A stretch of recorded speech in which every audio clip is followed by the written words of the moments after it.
Muy buenas y bendecidas noches, señores. Bienvenidos, gracias a Dios. Estamos de nueva cuenta aquí, Señor. Bendito y alabado seas en todo momento, lugar y circunstancia, Señor. Te pedimos que toda lengua y toda rodilla se doble delante de ti, confiese que tú eres el Señor. Te pedimos asimismo que en este momento que estamos frente a ti nos des la habilidad de poder leer bien, Señor, que podamos transmitir un mensaje, pero sobre todo que sea tu palabra la que nos redarguya y nos lleve a tu conocimiento. En el nombre de Cristo Jesús, amén. Amén. Muy buenas noches, Almita. Buenas Noches, señora. Y yo nada más creo que tenemos nada más 2 perros aquí, a menos que se haya metido. Sí, aquí están nuestros 2 perros de los 5 que tenemos. Pero bueno, vamos a comenzar con la lectura el día de hoy. Y antes, vamos a recordar que leímos el día de ayer en Jeremías. Ok, primero que nada en el capítulo 1 leímos el llamamiento de Jeremías. De hecho, la palabra dice que fue llamado cuando era niño. Imagínense eso nada más. El ministerio de Jeremías, les comentaba ayer, que duró 40 años. Y el pobre Jeremías desde niño fue llamado. Niño, vamos a suponerle que tuviera unos 15 años de edad cuando fue llamado. Y de ahí para el real, ya no hubo marcha atrás, no hubo un momento de reposo, no hubo de que lo prepara. No, el Señor le dijo, yo ya puse mi palabra en tu boca para que se la profetices a todas, no solo a Israel, sino a todas las naciones. Vemos que, híjole, el encargo al pobre Jeremías que dijo, pero si yo soy un niño, ¿y de qué te preocupas? Dijo el Señor. Aquí vemos la soberanía de Dios y sobre todo vemos que cuando Él elige a alguien, lo capacita. Yo no estoy peleado de ninguna manera con los que estudian institutos, cursos, diplomas, lo que ustedes quieran estudiar de la palabra de Dios. ¿Por qué?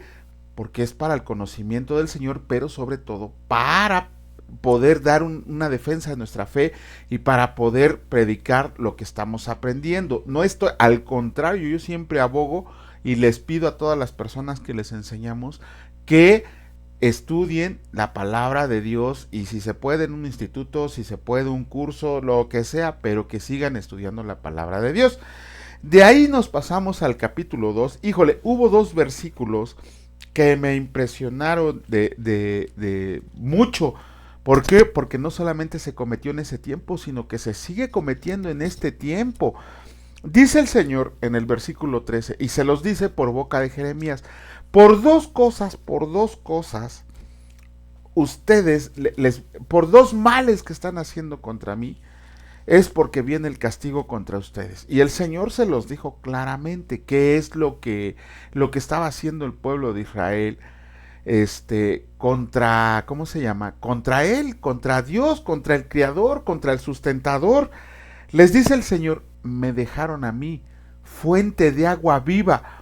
Ok, ayer mi esposa decía que las aguas, creo que si mal no lo recuerdo, decías que las aguas generalmente, cuando lo encontramos en la palabra de Dios, se refiere a la palabra de Dios, a los escritos, a lo que está escrito. Eso es a lo que se refiere cuando encontramos la palabra aguas, así cuando Jesucristo le dice, yo soy la fuente de agua viva, y a eso voy. En el Antiguo Testamento el Señor se está diciendo, yo soy la fuente de agua viva. Pero si nos cambiamos al Nuevo Testamento, en el capítulo 4 leemos el encuentro de nuestro Salvador con la mujer samaritana. ¿Y qué le dice nuestro Señor a la mujer samaritana? Yo soy el agua viva. Quien beba de mí nunca más volverá a tener sed. Entonces, esa es una muestra más de que nuestro Señor también es Dios. Ajá. Pero dice Dios, yo les estaba dando agua viva, fuente de agua viva. ¿Y ustedes qué hicieron? Cavaron cisternas rotas que nunca se llenan. ¿Qué quiere decir? Que toda la palabra que recibían no le hacían caso, sino que la desechaban o como decimos acá, les entraba por un oído y les salía por el otro. Ajá. Esto mismo es lo que está pasando el día de hoy, cuando nosotros según vamos a la congregación y leemos la palabra del Señor y hacemos todo, pero nos entra por un oído y nos sale por el otro.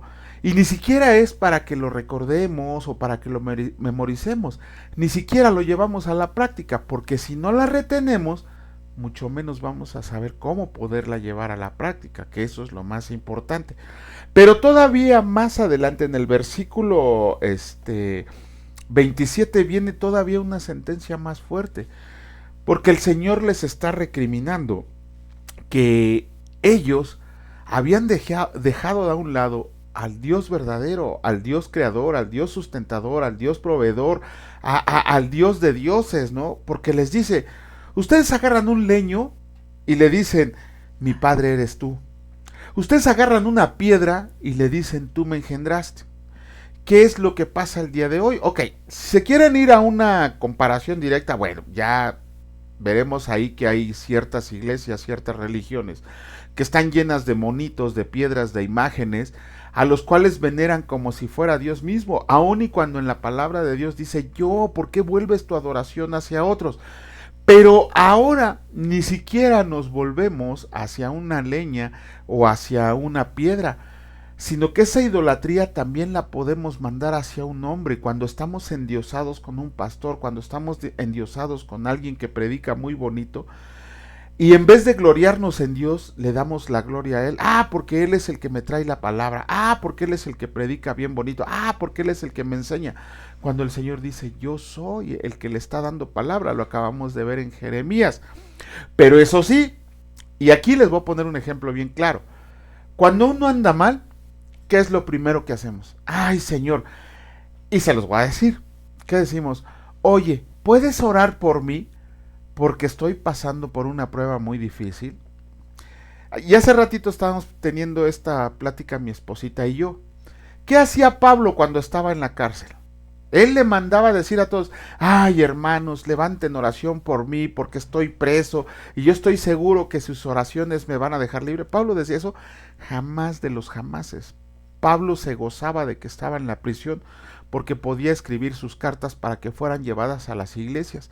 Además, Pablo oraba por los demás. Pablo no decía, oren por mí porque estoy malito. Les voy a poner un ejemplo bien clarito de cómo debe de ser un verdadero varón de Dios, un verdadero hijo del Señor, un verdadero hijo de Dios sobre todo.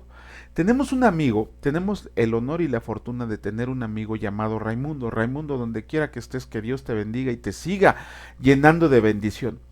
Él es un señor que tiene 80 años, pero jamás se cansa de predicar la palabra y redarguye a los hermanos. Es un señor que no te puede ver con las manos en las bolsas porque te regaña, sáquese las manos de las bolsas, porque te ministra, porque te enseña, porque te redarguye. Y a todos en general, no solamente a los hermanos en la fe. Él anda regando el evangelio, a sus 80 años anda regando el evangelio por todos lados. Desgraciadamente en el mes pasado tuvo un accidente, se cayó de las escaleras y se fracturó la cadera. El 9 de noviembre, y nos acabamos de enterar, a él lo van a operar. Ayer nosotros ignorábamos esta situación porque vive en otro estado. Y ayer que logramos comunicarnos con él, porque él siempre en nuestro grupo de WhatsApp sube una reflexión, sube una meditación diaria, no lo había hecho. Entonces le llamamos el día de ayer y él está hospitalizado en espera de la operación. Pero ¿qué creen? Este señor, en vez de quejarse de su situación, dice, estoy conociendo a Dios de otra forma.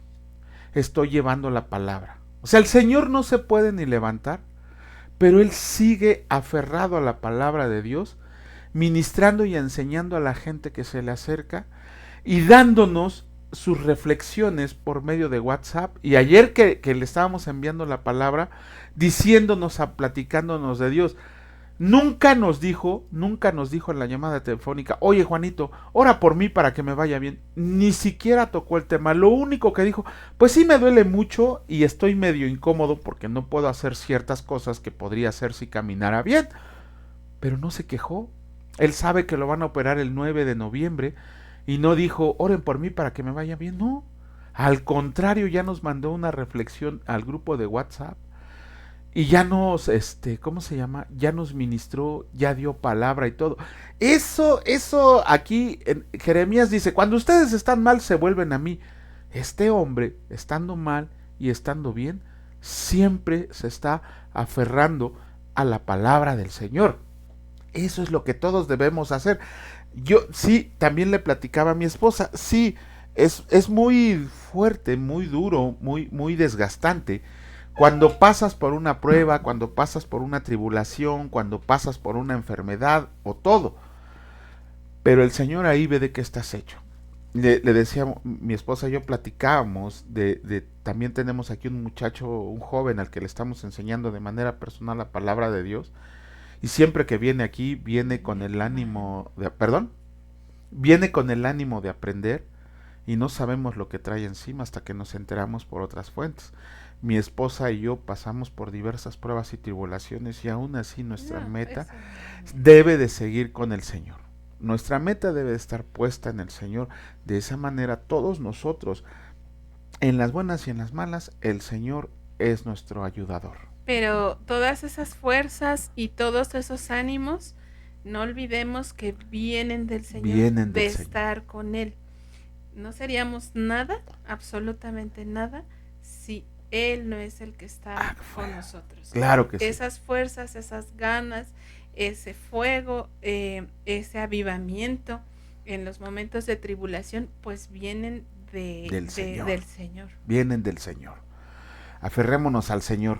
Bueno, vamos a comenzar con la lectura del día de hoy. En esta ocasión comenzamos con el capítulo 3 del libro de Jeremías, y escrito está. Dicen, si alguno deja a su mujer y yéndose esta de él se juntara a otro hombre, ¿volverá a ella más? ¿No será tal tierra del todo amancillada? Tú, pues, has fornicado con muchos amigos, mas vuélvete a mí, dice el Señor. Alza tus ojos a las alturas y ve en qué lugar no te hayas prostituido. Junto a los caminos te sentabas para ellos como árabe en el desierto, y con tus fornicaciones y con tu maldad has contaminado la tierra. Por esta causa las aguas han sido detenidas y faltó la lluvia tardía. Ya has tenido frente de ramera y no quisiste tener vergüenza. A lo menos desde ahora, ¿no me llamarás a mí, Padre mío, guiador de mi juventud? ¿Guardarás su enojo para siempre? ¿Eternamente lo guardará? He aquí que has hablado y hecho cuantas maldades pudiste. El Señor exhorta a Israel y a Judá al arrepentimiento. Me dijo el Señor en días del rey Josías, ¿has visto lo que ha hecho la rebelde Israel? Ella se va sobre todo monte alto y debajo de todo árbol frondoso, y ahí fornica. Y dije, después de hacer todo esto, se volverá a mí, pero no se volvió. Y la vio su hermana, la rebelde Judá. Ella vio que por haber fornicado la rebelde Israel, yo la había despedido y dado carta de repudio, pero no tuvo temor la rebelde Judá su hermana, sino que también fue ella y fornicó, y sucedió que por juzgar ella cosa liviana su fornicación, y la tierra fue contaminada y adulteró con la piedra y con el leño. Con todo esto su hermana la rebelde Judá no se volvió a mí de todo su corazón, sino fingidamente, dice el Señor. Y dijo el Señor, ha resultado justa la rebelde Israel en comparación con la desleal Judá. Ve y clama estas palabras hacia el norte y di, vuélvete, oh rebelde Israel, dice el Señor, no haré caer mi ira sobre ti, porque misericordioso soy yo, dice el Señor, no guardaré para siempre el enojo. Reconoce pues tu maldad, porque contra el Señor tu Dios has prevaricado y fornicaste con los extraños debajo de todo árbol frondoso, y no oíste mi voz, dice el Señor. Conviértanse, hijos rebeldes, dice el Señor, porque yo soy su esposo, y los tomaré cada uno de cada ciudad y dos de cada familia, y los introduciré en Sión, y les daré pastores según mi corazón, que los apacientan con ciencia y con inteligencia. Y acontecerá que cuando se multipliquen y crezcan en la tierra, en esos días, dice el Señor, no se dirá más, arca del pacto del Señor, ni vendrá al pensamiento, ni se acordará de ella, ni la echarán de menos, ni se hará otra. En aquel tiempo llamarán a Jerusalén trono del Señor, y todas las naciones vendrán a ella en el nombre de Dios, en Jerusalén, ni andarán más tras la dureza de su malvado corazón. En aquellos tiempos irán de la casa de Judá a la casa de Israel, y vendrán juntamente de la tierra del norte a la tierra que hice heredar a sus padres. Yo preguntaba, ¿cómo les pondré por hijos y les daré la tierra deseable, la rica heredad de las naciones? Y dije, me llamarán, Padre mío, y no se apartarán de en pos de mí. Pero como la esposa infiel abandona a su compañero, así prevaricaron contra mí, oh casa de Israel, dice el Señor. Voz fue oída sobre las alturas, llanto de los ruegos de los hijos de Israel, porque han torcido su camino, dice el Señor su Dios, que se han olvidado. Conviértanse, hijos rebeldes, y sanaré sus rebeliones. He aquí, nosotros venimos a ti, porque tú eres el Señor nuestro Dios. Ciertamente vanidad son los collados, y el bullicio sobre los montes. Ciertamente en el Señor nuestro Dios está la salvación de Israel. Confusión consumió el trabajo de nuestros padres desde nuestra juventud, sus ovejas, sus vacas, sus hijos y sus hijas. Yacemos en nuestra confusión y nuestra afrenta nos cubre, porque pecamos contra el Señor nuestro Dios. Nosotros y nuestros padres desde nuestra juventud y hasta este día, y no hemos escuchado la voz del Señor nuestro Dios. Comenzamos con la lectura del capítulo 4 del libro de Jeremías, y escrito está: Si te volvieras, oh Israel, dice el Señor, vuélvete a mí, y si quitas de delante de mí tus abominaciones, y no anduvieras de acá para allá, y juraras, vive el Señor, en verdad, en juicio y en justicia, entonces las naciones serán benditas en él, y en él se gloriarán, porque así dice el Señor a todo varón de Judá y de Jerusalén: Haren campo para ustedes y no siembren entre espinos, circuncídense al Señor y quiten el prepucio de su corazón, varones de Judá y moradores de Jerusalén, no sea que mi ira salga como fuego y encienda y no haya quien la pague por la maldad de sus obras. Judá es amenazado de invasión. Anuncien en Judá y proclamen en Jerusalén y digan: toquen trompeta en la tierra, pregonen, júntense y digan: reúnanse y entremos en las ciudades fortificadas. Alcen bandera en Sión, huyan, no se detengan, porque yo hago venir mal del norte y quebrantamiento grande. El león sube de la espesura, y el destruidor de las naciones está en marcha, y ha salido de su lugar para poner tu tierra en desolación. Tus ciudades quedarán asoladas y sin morador.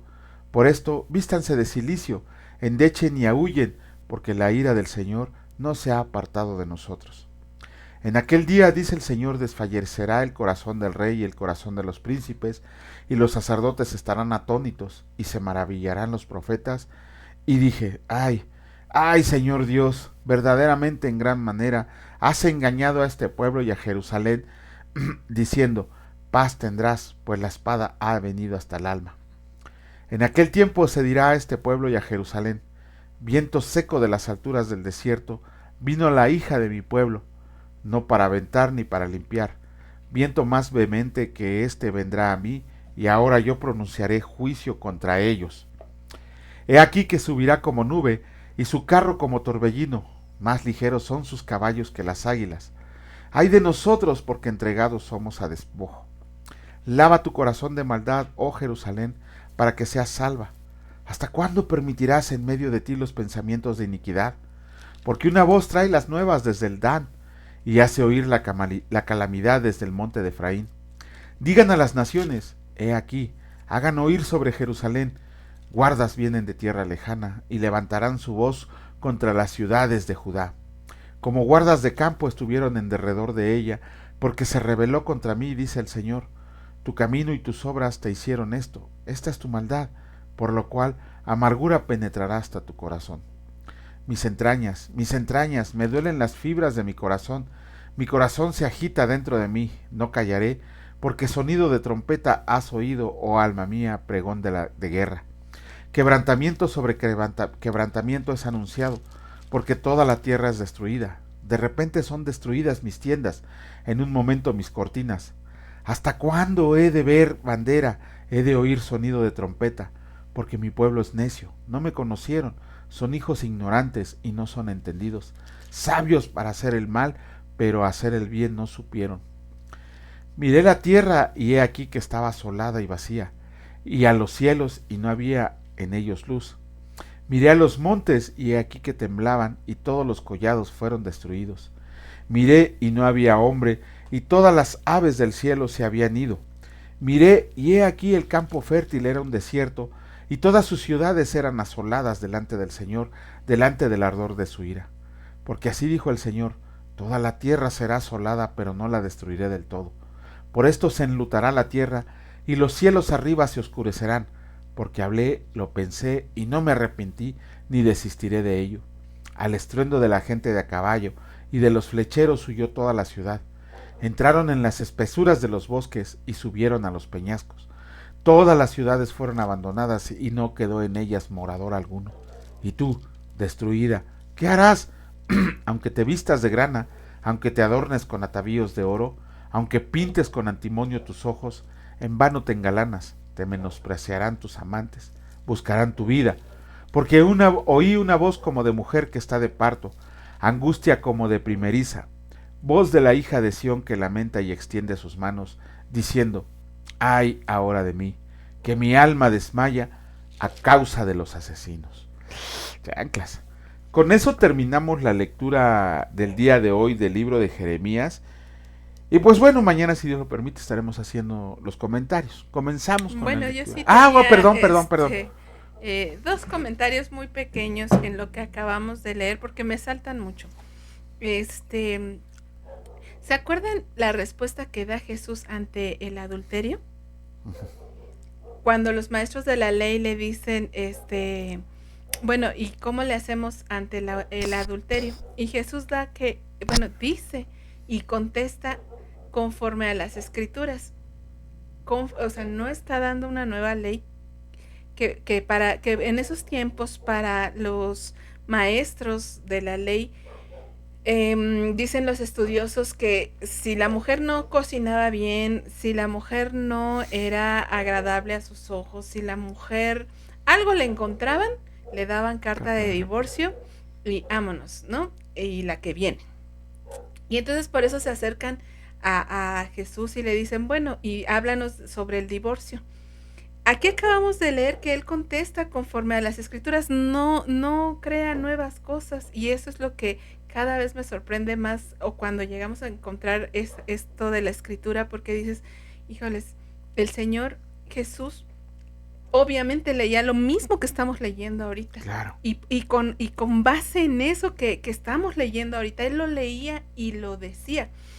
Por ejemplo, aquí en el 3:8, Jeremías 3:8 dice, ella vio que por haber fornicado la rebelde Israel, yo la había despedido y dado carta de repudio. Y Jesús dijo que esta era la única causa por la cual podía haber divorcio.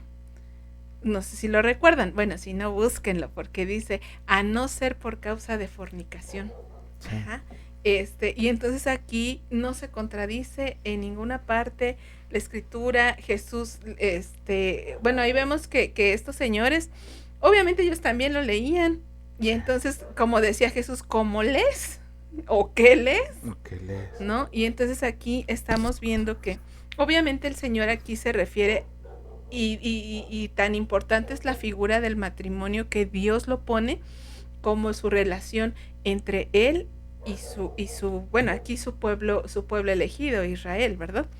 Pero cómo lo relaciona, cómo es esta, para mí, un poco extraña relación entre la relación de Dios con su pueblo, que es muy similar a la relación entre esposos. Uh-huh. Ajá. Y entonces aquí obviamente le está hablando de que le dio carta de divorcio porque fue fornicaria. O sea, se fue con otros hombres. Y esta es la causa por la que él le da carta de divorcio. Y cuando Jesús como lo voy a comentar, le preguntan sobre cuándo es lícito divorciarse, pues el Señor dice, pues no, nunca, pero pues ustedes son necios y es carta de divorcio cuando hay fornicación. Y eso me sorprende porque digo, ay, el Señor leía lo mismo que nosotros leemos. Obviamente él es la palabra, ¿verdad? Y él no se contradice. Exacto. Y bueno, aquí no sé si han notado que muchas veces dicen que la fornicaria va y fornica debajo de árboles frondosos. Uh-huh. ¿Qué quiere decir esto? Que bueno, para los que ya lo saben, y no, nada más es recordar que en aquellos tiempos el culto a la diosa Acera, que era la diosa de la fertilidad, se hacía debajo de los árboles frondosos. Uh-huh. Se buscaba en un cerro un árbol frondoso y ahí se le hacían cultos a esta diosa para que hubiera cosechas, para que hubiera comida, para que hubiera pues sí, si hay comida, hay ganado, sí, o sea, es a la fertilidad. El problema es que se hacían pues orgías. Sí. Entonces iban Esa era la manera de celebrar este culto. Y el Señor dice, bueno, ¿por qué vas a pedirle a un palo, a una piedra, tu comida cuando yo soy tu sustentador? Y además, el problema de la idolatría es que se hace a Dios, a esos dioses, a imagen del hombre. Es la gran diferencia. Por eso se enoja el Señor, porque dice, no, tú eres mi imagen. Es al revés, es del Señor hacia abajo. Y cuando caes en idolatría, entonces tú le das tus características a ese Dios. Ese es el problema, porque nosotros estamos corrompidos. Entonces, ¿cómo es que, por ejemplo, pongamos un ejemplo, en los dioses griegos,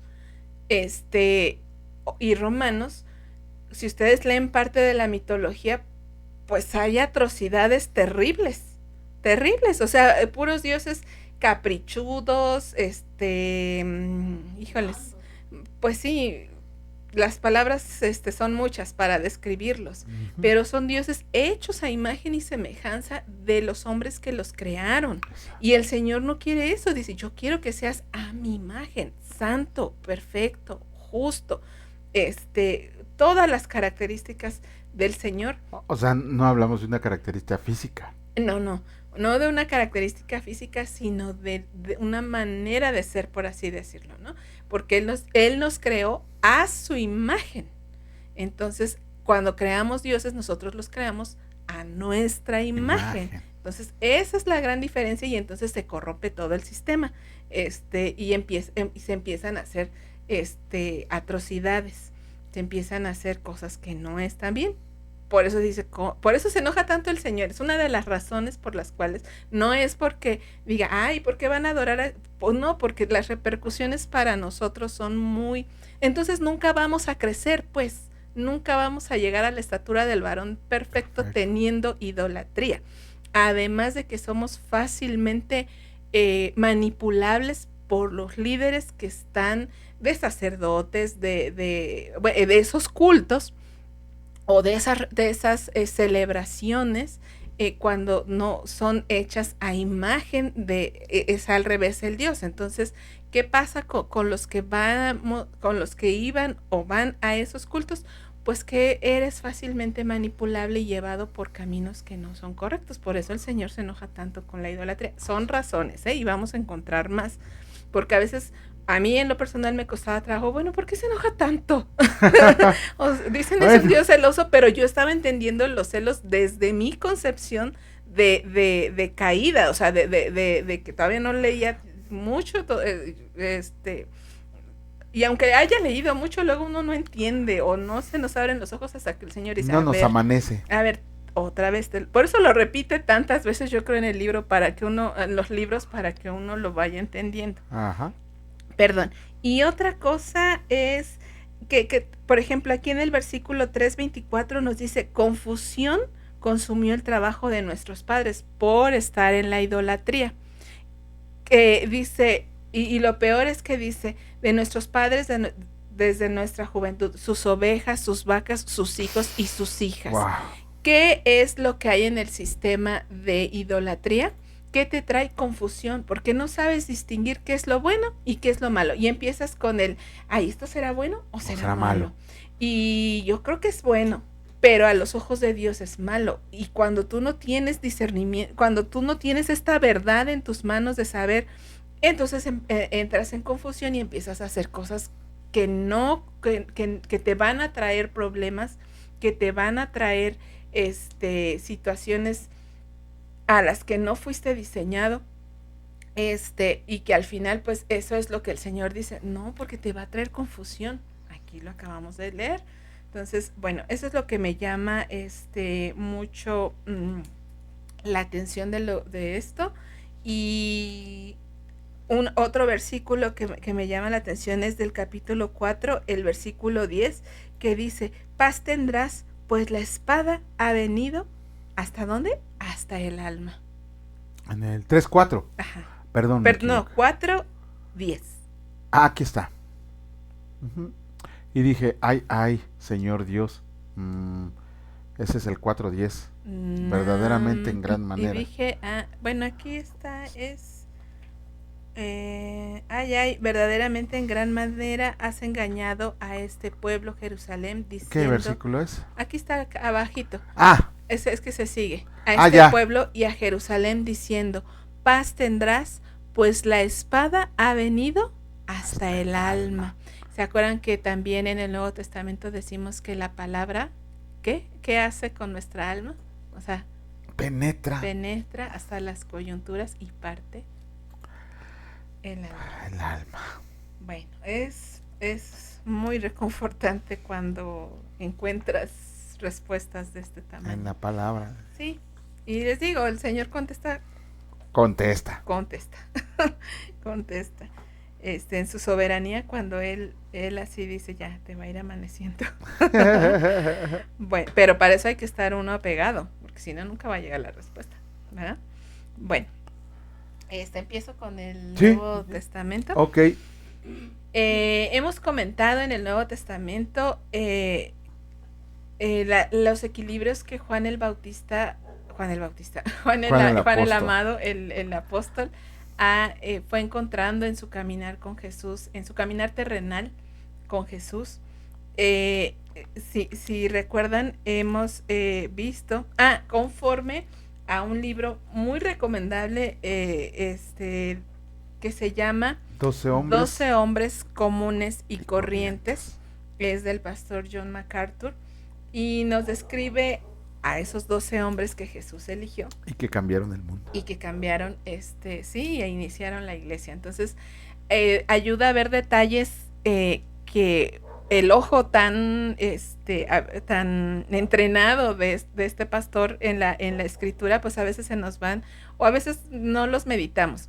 Y aquí nos comenta que este apóstol encontró el equilibrio entre el amor y la verdad.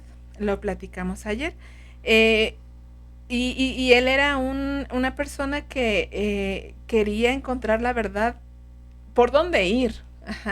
Y vemos que la palabra verdad se repite unas 45 veces en sus cartas y en el Evangelio. Y la palabra amor se repite hasta 80 veces. Y bueno, él encuentra este equilibrio entre amor y verdad. De nada sirve ser el gran teólogo, el gran sabedor de la escritura de memoria, si mi actuación no es con los hermanos cuando vas a evangelizar, no es de amor, de tolerancia, de amor para enseñar, amor para leer, guianza, cuidado, así como el pastor que es Jesús cuida a sus ovejas, pues del mismo modo es como él espera que sus discípulos nos comportemos, un equilibrio entre amor y verdad. Vimos el equilibrio también, que ya lo platicamos, entre la ambición de Juan de querer ser el primero junto con Jacobo en los sillones celestiales, y el equilibrio con la humildad, que Jesús le dice, si alguno quiere ser grande, pues tiene que ser siervo, y no mi siervo de todos, no más mío. Y por último, aquí nos comenta en este libro que también encuentra un equilibrio entre el sufrimiento y la gloria. Y en este equilibrio que encuentra Juan, dice que si deseamos participar en la gloria celestial, también tenemos que estar dispuestos a compartir los sufrimientos terrenales. Es algo en lo que a veces no meditamos. Y no nos gusta. Y a veces no nos gusta. Si ya nos está gustando, pues nos dicen, ay, pues que soy masoquista o qué, ¿no? Pero no, el Señor está, recordemos en Mateo 16, 24, 25, que dice, si alguno quiere venir en pos de mí, niéguese a sí mismo, tome su cruz y sígame, porque todo el que quiera salvar su vida, la perderá, y todo el que pierda su vida por causa de mí, la hallará. Entonces ahí hay un principio de discipulado. Si tú quieres ser discípulo de Jesús, si queremos seguir en su camino, pues hay un equilibrio entre la gloria y el sufrimiento. Y el motivo para llegar a de poder soportar ese sufrimiento, pues es la gloria venidera. el tener presente el que vas a estar con Jesús. Y el sufrimiento no es porque Jesús es un malvado, sino porque quiere hacerte crecer y hacerte conocer, como lo acababa de decir Juan, hacerte crecer, que aún en el sufrimiento encuentras contentamiento en el Señor y confianza y fe en que Él es tu proveedor, en que Él es tu sanador, en que Él hace su voluntad y que esa voluntad es justa, es santa y es buena, es agradable, es perfecta. Cosa que a veces no lo entendemos porque pues nuestra mente es más corta, nuestra visión es más corta, y Él tiene la visión de toda la humanidad, de todo lo que pasó, lo que pasa y lo que pasará. Entonces por eso es que su visión obviamente no se compara con la nuestra, y él dice, pues lo que quiero es que aprendas a confiar en mí. Ajá.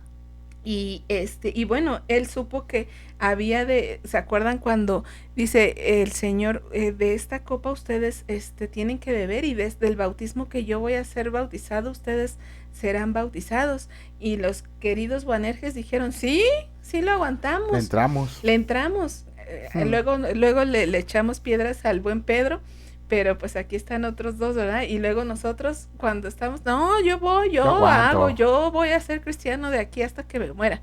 Gloria a Dios que así sea, y que permanezcamos en el Señor, porque Juan aprendió que cuán amarga iba a ser la copa que iba a beber cuando aprendieron a Jesús, y más aún cuando lo vio crucificado, y más aún cuando ya no había nada, ya todos estaban en gloria, y él seguía siendo perseguido, él seguía siendo atribulado ya de grande, y él seguía estando sobre esta tierra cuando ya todos los discípulos, su hermano, que fue el primer mártir, pues ya no estaban, ellos ya estaban disfrutando con el Señor, y él pues todavía estaba aquí pues cumpliendo el mandato de escribir el Apocalipsis. Hasta ahí lo vamos a dejar, y mañana seguiremos comentando más de Juan, no de este tipejo. no de mi esposo, pero del apóstol, que fue lo que aprendió. De lo que vamos a leer ahorita, pues subrayen, tengan ahí su Biblia y quédense meditando en lo que estamos leyendo. Okay. Vamos a empezar. Vamos a leer de Juan capítulo 5, del versículo 30 al versículo 47. Y dice: no puedo yo hacer nada por mí mismo, según oigo, así juzgo, y mi juicio es justo, porque no busco mi voluntad, sino la voluntad del que me envió, la del Padre. Si yo doy testimonio acerca de mí mismo, mi testimonio no es verdadero. Otro es el que da testimonio acerca de mí, y sé que el testimonio que da de mí es verdadero. Ustedes enviaron mensajeros a Juan, y él dio testimonio de la verdad, pero yo no recibo testimonio de hombre alguno, mas digo esto para que ustedes sean salvos. Él era antorcha que ardía y alumbraba, y ustedes quisieron regocijarse por un tiempo en su luz. Mas yo tengo mayor testimonio que el de Juan, porque las obras que el Padre me dio para que cumpliera, las mismas obras que yo hago, dan testimonio de mí, que el Padre me ha enviado. También el Padre que me envió ha dado testimonio de mí. Nunca han oído su voz, ni han visto su aspecto, ni tienen su palabra morando en ustedes, porque a quien Él envió, ustedes no creen. Escudriñen las Escrituras, híjoles, porque a ustedes les parece que en ellas tienen la vida eterna, y ellas son las que dan testimonio de mí, y no quieren venir a mí para que tengan vida. Gloria de los hombres no recibo, mas yo los conozco, que tienen amor de Dios en ustedes. Yo he venido en nombre de mi Padre, y no me recibieron. Si otro viniere en su propio nombre, a ese recibirán. ¿Cómo pueden ustedes creer, pues, recibir gloria los unos de los otros, y no buscan la gloria que viene del Dios único? No piensen que yo voy a acusarlos delante del Padre. Hay quien los acusa, Moisés, en quien tienen su esperanza. porque si creyeran a Moisés, me creerían a mí, porque de mí escribió él. Pero si no creen a sus escritos, ¿cómo creerán a mis palabras? Listo. Ay, ya se acabó. Ya se acabó. Bueno, Dios mediante, el día de mañana estaremos aquí leyendo. Que descansen. Que descansen. Bueno, Señor, gracias de verdad por este tiempo en el que nos permites estar en comunión con nuestros hermanos. Te agradecemos porque tu misericordia es buena, eterna, para siempre, Señor, y porque sobre todo el día de hoy nos llenaste de bendición, nos proveíste, nos alimentaste, nos resguardaste, Señor. Te pedimos que el día de mañana nos levantes con fuerzas renovadas, no solo para nuestro trabajo, sino para seguir predicando tu evangelio. Bendito seas por siempre y para siempre. Amén. Que Dios los bendiga, señores, y si Dios lo permite, nos vemos el día de mañana. Cuídense mucho, hasta luego.